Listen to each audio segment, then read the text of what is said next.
You said they're coming along. That wasn't real convincing. I mean, are you a little frustrated with their lack of progress? No. I mean, they're working hard. You know, everyone. Coach Glenn said the other day. Everyone, learns at their own pace and in their own way. So we just got to keep coaching them up and just helping them any way we can to get them to learn quicker. Do you see progress? Yeah, absolutely. I mean, trust me, from where we were at and before Italy, they've come a long way. And it's tough college basketball. It's a lot different. They're, especially on the defensive end. That's something we're really focusing on in practice, just trying to clean some things up there. Is some of that because they're in critical positions? You got a big, you got the 3 spot, and one other spot. You might have 2 or 3 freshmen out there that they're just at critical spots that you have young people. Yeah, exactly. And then a lot of it's just kind of like communication things, and they don't really know like the whole lingo, I guess, for our system and switching patterns, things like that.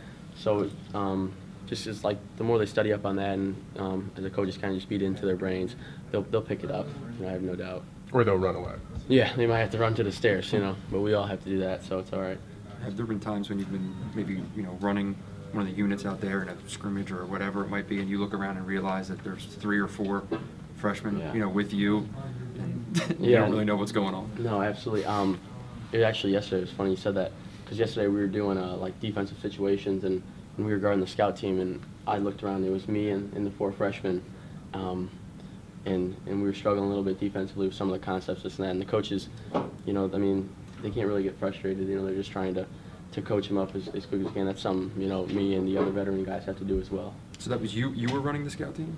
No, you were running against I was with the second group, and then there was 4 freshmen with me. We were going versus the scout team. Okay. And we were on defense, and it wasn't pretty there for a few seconds. We were struggling a little bit, but we cleaned it up.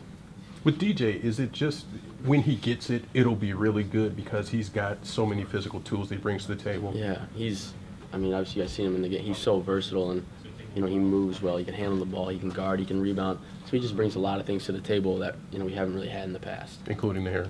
Yeah, the hair. It's one of a kind.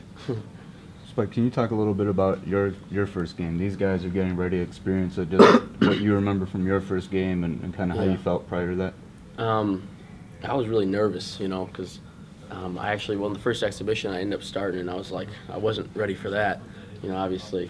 But as soon as you get out there, you get your first shot up or whatever, you just kind of run up and down a little bit, all the jitters go away, and it's back to playing basketball. It's what you've done your whole life. So it's fun. Now I know these guys are excited. I'm excited for them. See the banner going up, and everybody's talking about Wisconsin. Yeah. Can you guys be in the mix again this year?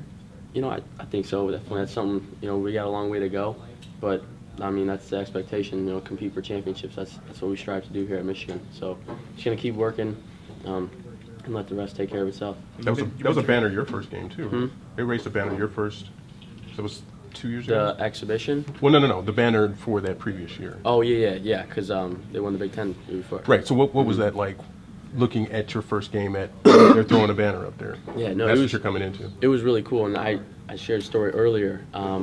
When we were freshmen in the summer with my freshman class, we were at Coach Beeline's for dinner, and he was handing out rings to the returning guys, Novak and Stu Douglas for this and that. And I just remember, like, us freshmen, we didn't get a ring, and we were looking around like dang, like, we want a ring, like, this sucks. So like, it's just like that extra, the motivation and the drive to win championships and get rings and put up banners. Do you hope point in the year that you know? I mean, you've been through it twice. That you know that you have a Big Ten team that could win the Big Ten. I mean, is it not till the middle of the Big Ten season? Is sometime in the non-conference you get that feeling? Yeah, definitely. I think you learn a lot about yourself in the non-conference. More towards the end of the non-conference, kind of like we did last year. We had some ups and downs early, but I knew we were talented. And I knew we had a chance. We just got to piece it all together. I think similar to this team, we're gonna have ups and downs. Just how we respond to that, and that's when you see your true colors of your team. It's kind of curious to see. We're talking about last year's team, and curious to see what kind of happens in the second half of some games this year when maybe a bucket is needed and you look around, there's no Nick, there's no Glenn and things like that, just to kind of see who steps up, takes it. Yeah. That's something I'm interested too. I don't really know who the guy is or but we got a lot of guys who are capable of stepping up and making plays. So I'm excited to see that as well.